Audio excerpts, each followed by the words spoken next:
Assalamualaikum warahmatullahi wabarakatuh. Om Swastiastu, Salam Namo Buddhaya, salam kebajikan bagi kita semua.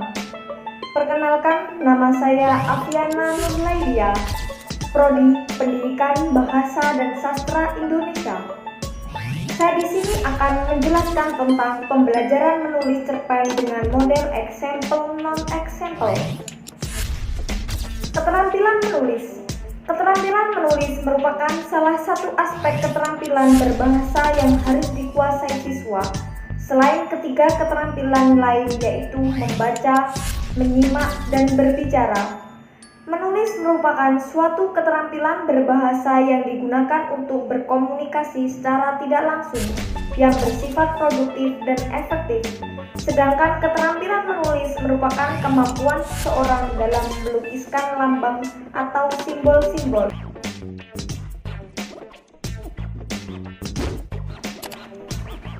Cerpen. Cerpen adalah jenis karya sastra berbentuk prosa yang bersifat fiktif, yang menceritakan atau menggambarkan suatu kisah yang dialami oleh suatu tokoh secara singkat, disertai dengan berbagai konflik dan terdapat penyelesaian atau solusi dari masalah yang dihadapi. Menurut Ahmad, pada umumnya struktur cerpen terbagi menjadi 6 bagian. Yang pertama abstrak, yang kedua orientasi, yang ketiga komplikasi, yang keempat evaluasi, yang kelima resolusi, yang keenam koda. Yang pertama abstrak. Abstrak adalah gambaran awal dari cerita yang akan diceritakan. Yang kedua orientasi, berhubungan dengan waktu, suasana, tempat dalam sebuah cerpen tersebut. Yang ketiga komplikasi, urutan kejadian yang dihubungkan secara sebab dan akibat. Karakter dan watak tokoh biasanya dilihat dari struktur tersebut.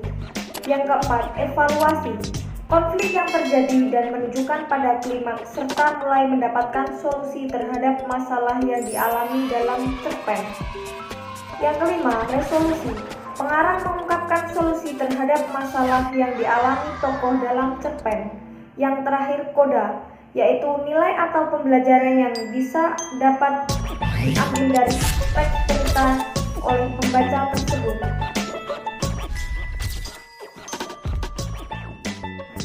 Menurut Kosasih, unsur-unsur cerpen terbagi menjadi 5 unsur, yaitu alur, penokohan, latar, dan tema, serta amanat.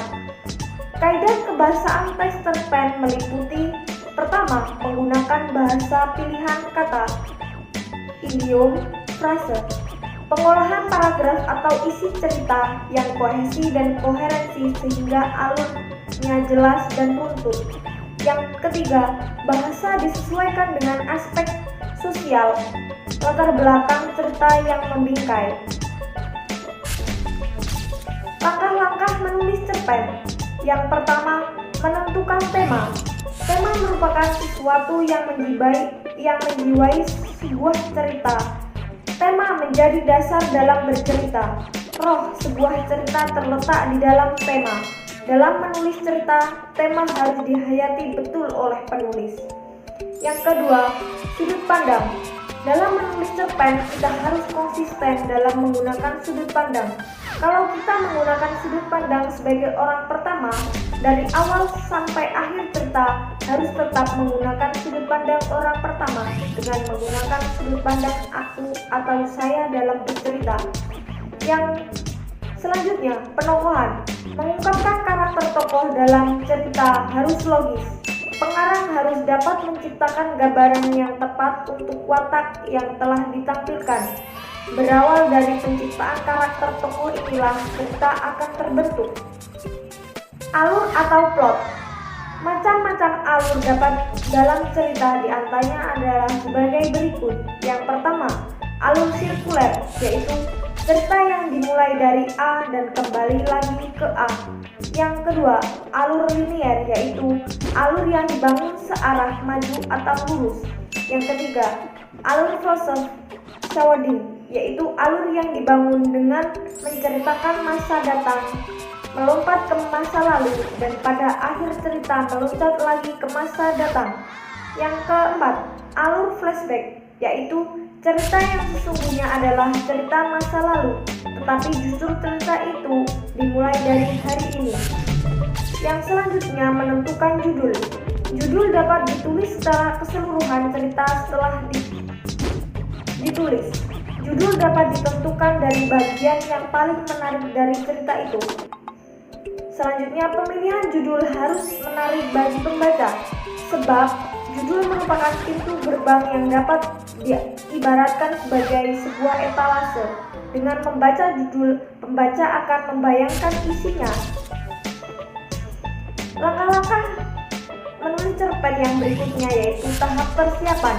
Dilakukan dengan menentukan tema, amanat, tokoh, latar, sudut pandang yang akan disajikan dalam cerita. Yang kedua, tahap inkubasi. Dilakukan dengan membuat rincian tema cerita dan merancang penyajian rangkaian cerita untuk memperkaya proses penceritaan saat ditulis. Yang ketiga, tahap inspirasi. Dilakukan dengan menemukan inspirasi baru dalam hasil peristiwa inkubasi yang dilakukan sehingga dapat mengalirkan jalan cerita secara lebih mudah. Sentuhan imajinasi penulisan memiliki peranan yang sangat penting dalam tahap ini. Yang keempat, tahap penulisan. Dilakukan dengan menulis secara konkret tanpa menunda lagi. Tahap ini hanya menuliskan cerpen secara tuntas sesuai dengan struktur cerita yang disajikan, karakter dan tokoh serta setting yang disesuaikan dengan bahasa pada aspek sosial. Yang terakhir, yang kelima, tahap revisi. Dilakukan dengan membaca kembali cerpen yang sudah dibuat dengan mengoreksi cerita yang perlu dipersempurnakan agar dapat memberi kesan dan pengalaman kuat pada pembaca. Model example non-example. Model example non-example adalah pembelajaran yang menggunakan bantuan gambar-gambar seperti diagram, foto, atau tabel yang sesuai dengan lingkup materi pembelajaran. Adapun langkah model pembelajaran example dan non-example diantaranya adalah guru mempersiapkan gambar-gambar yang sesuai dengan tujuan pembelajaran. Gambar yang digunakan tentunya merupakan gambar yang relevan dalam materi yang dibahas dengan kompetensi dasar. Yang kedua, guru menempelkan gambar di papan atau ditayangkan melalui LCD proyektor. Pada tahap ini, guru juga dapat meminta bantuan untuk mempersiapkan gambar yang akan dibuat atau sekaligus kelompok siswa. Yang ketiga, guru memberikan petunjuk dan memberikan kesempatan kepada peserta didik untuk memperhatikan atau menganalisis gambar. Biarkan siswa melihat dan menelaah gambar yang disajikan secara seksama agar detail gambar dapat dipahami oleh siswa. Selain itu, guru juga memberikan deskripsi jelas tentang gambar yang sedang diamati. Yang keempat, melalui diskusi kelompok 2-4 peserta didik, hasil diskusi dan analisis gambar tersebut dicatat pada kertas. Kertas yang digunakan akan lebih baik jika disediakan oleh guru. Yang kelima, tiap kelompok diberi kesempatan membaca hasil diskusinya. Peserta didik dilatih untuk menjelaskan hasil diskusi mereka melalui perwakilan kelompok masing-masing.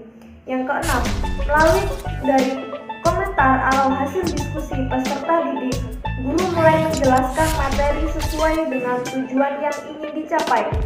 Setelah memahami hasil dari analisis yang dilakukan peserta didik, maka guru mulai menjelaskan materi sesuai dengan pembelajaran yang ingin dicapai. Yang ketujuh, guru dan peserta didik menyimpulkan materi sesuai dengan pembelajaran. Kelebihan model example non-example menurut Imas dan Berlin adalah: pertama, siswa memiliki pemahaman dari sebuah definisi dan selanjutnya digunakan untuk memperluas pemahaman konsepnya dengan lebih mendalam dan lebih lengkap. Yang kedua, siswa terlibat dalam sebuah penemuan dan mendorong mereka untuk membangun konsep secara komprehensif melalui pengalaman dari gambar-gambar yang ada. Yang ketiga, siswa akan mendapatkan dua konsep sekaligus karena ada dua gambar yang diberikan, di mana salah satu gambar sesuai dengan materi yang dibahas dan gambarnya yang lainnya tidak. Yang keempat, siswa lebih kritis dalam menganalisis gambar. Yang kelima, siswa mendapatkan pengetahuan dan aplikasi dari materi berupa contoh gambar. Yang keenam, siswa diberi kesempatan untuk mengemukakan pendapat pribadinya. Model pembelajaran menggunakan model example non-example. Media dan bahan pembelajarannya adalah yang pertama media, yaitu media visual atau gambar yang berkaitan dengan tema cerpen, kemudian LCD proyektor. Bahan dari pembelajaran tersebut yaitu cerita pendek. Sumber pembelajaran yaitu berupa buku pegangan pendidik, buku pegangan peserta didik, buku perpustakaan, kemudian internet. Sekian yang dapat bisa saya sampaikan. Semoga model pembelajaran menulis cerpen dengan menggunakan model example non-example dapat bermanfaat untuk kalian semua. Terima kasih. Wassalamualaikum warahmatullahi wabarakatuh.